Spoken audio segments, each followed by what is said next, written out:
We are currently midway through a historic day, which is the opening of the 2025 National Construction Summit. And I thought it's important, both the DM and I, to pause, to take stock, and to share with you where we are, what we've achieved this morning, and what lies ahead. Earlier today, we were honoured to receive an opening keynote address from the President of South Africa, President Cyril Ramaphosa. And following that, the President convened a special working session with the Deputy Minister, myself, and members of the Provincial Executive Council responsible for public works and infrastructure. It was a meeting that the President really enjoyed, and really a first to be able to have something like that following our conference. And without, let me say, without any hesitation, that there's full alignment across government in support of the South African Construction Action Plan that we launched last week. There's also a shared commitment to rebuild the sector through projects, reforms, and ultimately delivery. And there's also full recognition that if we want to tackle unemployment and restore confidence and grow our economy, construction must lead this way. And the data proves that. Just days ago, the quarterly labour force survey confirmed that in the third quarter of this year, South Africa created nearly 250,000 jobs, 250,000 new jobs. But what matters the most for us is that where these jobs came from, and they came from, nearly 50% of them came from construction, a single sector. And that really shows the power of our sector to lead job creation, and in a large fashion.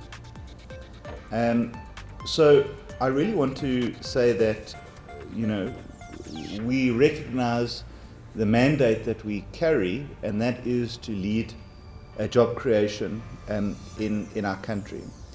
And we look forward to building on those gains over the next coming quarters and in the years ahead. And we outlined some of that today, and really a lot of that hinges on our execution of the Construction Action Plan. We also want to report on progress, but also to double down on delivery.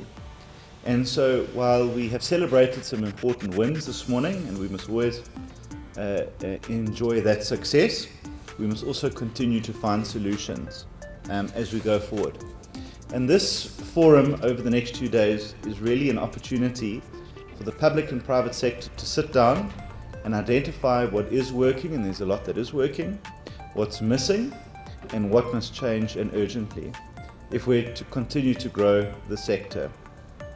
The theme of this year's summit is around unlocking infrastructure delivery, raising construction industry performance.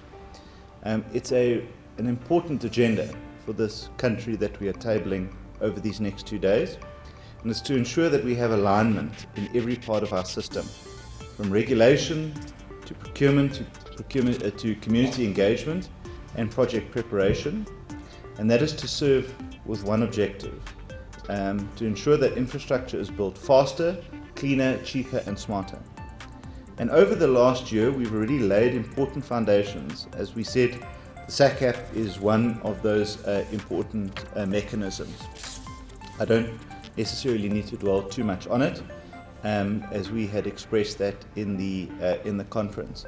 But I think that what we do need to do, and I'm really glad that the President leaned into the declaration of war on the construction mafia. And the good news is that we are winning that war. It's one thing to be in a war and lose, but we are winning that war. Because over the last year, we've had 770 cases reported of site disruptions, 240 arrests, but 176 convictions. So people have actually been convicted for this behavior. And as I said, that we had seen almost a 5-fold decrease in disruptions just in KZN per month alone. And that is spectacular to see. I'm now going to ask our Deputy Minister to speak more about our social facilitation framework, which we have termed as a game changer. This is something very important for the department. and we are hopefully finalising with Cabinet soon. And then he will also speak to specifically the build program, which is under contractor development that he heads up for our department. Let me just say, DM, in closing, that I'm very confident that as we did last year, we came up with a set of recommendations, and at the close of tomorrow we will be tabling a pathway forward that will commit the department to a new set of action and a program of action for the next 12 months. A number of declarations that both myself and the DM and stakeholders will be signing, and that will then become our work program through the Cidb over the next 12 months. As we had our 12-month work program with regards to site disruptions, I know that we will be able to report at the next construction summit next year on the progress that we have made, particularly around some of the issues that we've identified. And one of those for me is around regulation and how do we have alignment, particularly around building standards, DM, to ensure that the public works portfolio fully is able to deal with matters related to the built environment, and that we try and end some of this fragmentation that we see. Over to you, DM. No, thanks, and once more greetings to you, Minister, and the Chair of Cidb, Mr. Nzu. As the Minister alluded, from the first summit, we developed interventions to address challenges in the construction sector. And the first challenge or intervention was that of using and tightening enforcement, law enforcement, and the Minister has covered that aspect. But the then second aspect is to ensure that we embark on social facilitation to integrate local communities in infrastructure investment and delivery. It should be noted that the call for integration of local communities has been to a certain extent abused to further notorious interest of grouping that were stopping projects. And we then said, let us separate law enforcement as one intervention, but on top of that, separate genuine interest of entrepreneurs and small contractors who want to venture into construction, but also cater for people who want to get job opportunities in their localities. This cry was disguised under the 30% localization.